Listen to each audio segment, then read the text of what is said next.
There are a lot of great animated series that came out in the 80s, but not many that tied into an existing IP very well, unless it was already a toy. The Real Ghostbusters, on the other hand, while tied to a super successful movie, proved that it could be a great show and carve out its own legacy all along the way.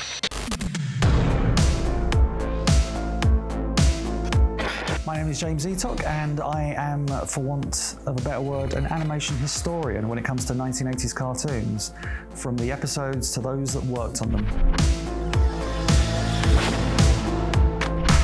The Real Ghostbusters is DiC Entertainment's adaptation of the very successful live-action movie. So when the TV show aired, there was some quite unique differences in the way the Ghostbusters looked. They all had different coloured uniforms, which was obviously very appealing to Saturday morning cartoon. One of the biggest changes was obviously the inclusion of Onion Head from the movie, who became Slimer, and became like a semi-ally to the Ghostbusters. Interestingly, when DiC initially developed the show into this 3-minute, 45-second pilot, all the Ghostbusters had the tan uniforms, and Slimer, Onion Head, was the bad guy. So the pilot is rather unique because it borrows heavily from the movie. Peter Venkman's character looked more like Bill Murray. That was a change that had to be made. That promo is something very, very special that we Ghostbusters fans sought for years, and randomly, when we were putting together a DVD box set, Kevin Altieri, the director, popped up and was like, "I've got the promo," and my jaw hit the floor. My favourite episode of The Real Ghostbusters is Ragnarok and Roll, which was written by J. Michael Straczynski.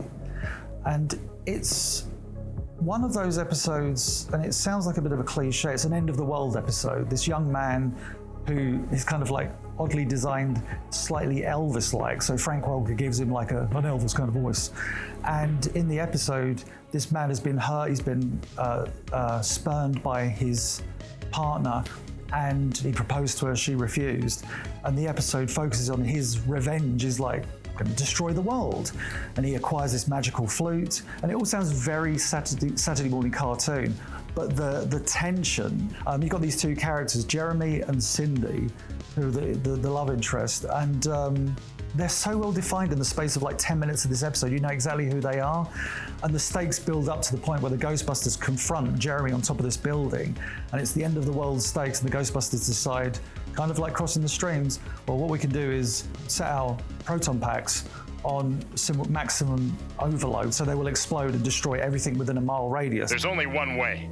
We'll have to set our proton packs on simultaneous overload. Oh, great, Egon. We do that, it'll take Jeremy out all right. And the building. There'll be a blast crater half a mile wide. And it's the music's beautiful, the setting, the Japanese animation, you're just like really caught up in this tension. And then an act of kindness where Jeremy's friend falls over the building. This is a guy called Detilio, who Straczynski kindly named after Larry Detilio. And Detilio, whilst hanging for his life, gives this beautiful speech about life. Life is never easy. No one said it was going to be easy. You've thrown away everything because the world hurt you. Well, look at me. Yes, I'm small and I'm twisted and I'm ugly, but at least I'm still human. 30 seconds to detonation. Nobody ever said the world was an easy place. Nobody ever said you wouldn't be hurt. If you weren't sufficiently loved, it's your own fault, not the world's. Jeremy saves him, and kind of he has to now take back all the evil he's done, and it's just such a beautiful episode. It's got so much heart in it, and like I say, it fits into that movie realm. Of course, it takes place in New York. The Real Ghostbusters was now at its height. You'd had season 1 and the syndicated season. There were 78 episodes produced, and the show was on a high. It was like #1 rated, syndicated, network. It was doing all the right numbers. What happened was, 2 people were recast. The great Lorenzo Music, who voiced Peter Venkman, was replaced by Dave Coulier. I can't read them. I'm too tired to keep my eyes open. New York's bursting at the seams with ghosts. What's going on, Egon? Emergency, huh? Next time I say we leave him here and let him ignore the ghost to death. And the also great Laura Summer was replaced by Kath Souze as Janine Melnitz. Well, I guess I'd better get back to the office. Hey, gee, is it getting dark already? Okay, guys, it's showtime. Haunting at 23rd and Lex. Sounds like more of the same. And both of those changes, to me as a kid, was so noticeable that it almost changed the characters. And in fairness to the voice actors, what the writers had to do under the, I don't know, tutelage of Q5 was change these characters. The series Bible for season 2 onwards, when it went back to becoming a network show, Janine is described as the most, in season 1 and the syndicated season, Janine was the most unlikable character. And I'm thinking, as a kid, I loved Janine. I thought Janine was like brilliant in the movie, fantastic in the series. So now we need to make her a mother figure. She needs to spend more time at the firehouse. And then they go on to describe her as, her paperwork is a mess. And it's like, what? So she's incompetent. You're making her an incompetent woman who stays at the firehouse, whereas before, yes, she stayed at the firehouse, but she kicked their asses into shape numerous times and suited up on numerous episodes. It wasn't like that never happened. And Winston, they wanted to make him the Ecto-1 guy. It had always been Ray, but now Winston was going to be the driver, which felt really weird. And Slimer, and this is where it begins, Slimer was popular, and I understand that. This little green ghost flying about, Frank Welker doing all these like, no, and voices and stuff, great. But suddenly, Slimer developed the ability to talk.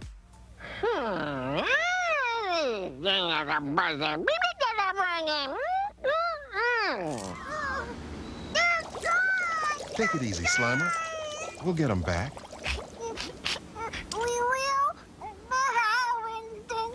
Which eventually led to the show being retitled Slimer and the Real Ghostbusters. And then you knew things were going in a certain direction. And Janine's design changed again, and then Janine changed again, and then again for the final time. So she went through 5 designs, the initial one and character being the best. So the Real Ghostbusters, at its height, like every cartoon of that time, had a toy line produced. I wasn't a big fan of the toy line as much as I loved the show. Around that time, I was a big fan of He-Man, Transformers, Mask, and I had all those toys. I love those toys. The Real Ghostbusters was the one cartoon that I wasn't really keen on the toys. The figures had that weird constant particle stream that you would, and they all had weird faces, and like, I had the Peter Venkman figure because he was my favourite character in the series. Just giant green dots for eyes, and I was like, what is this? I remember the first thing I did as a kid, chop off the constant proton stream. And then of course, and I understand why this was the case, you get the Marshmallow Man figure and he's like 2 foot higher than a Real Ghostbuster. It's like, so if you could play with him like that, it was great. It's like, look how big he is. But I was just not a fan of the toy line. They did all the gimmicks, the Screaming Heroes. I bought some in Canada in 1989. There was like a Peter Venkman, you attached a ghost to his chest, and I think it span around. But the only reason I bought that figure was he came with a decent proton gun that looked like the one from the cartoon. I was like, I'm having that. In my years of meeting fellow fans of the show, I've never found that many, fans of the toy line. I remember in the early days of the internet, 96, maybe 1996, I remember there was an official Extreme Ghostbusters website of which I saved some of the graphics, which I've still got on my computer to this day. It's like the original logo, which had metal bolts for it because it's extreme. But I remember like getting really excited about the series. And obviously I'm in the UK, so there's no clue of when it's really going to air. You just know it's happening at some point.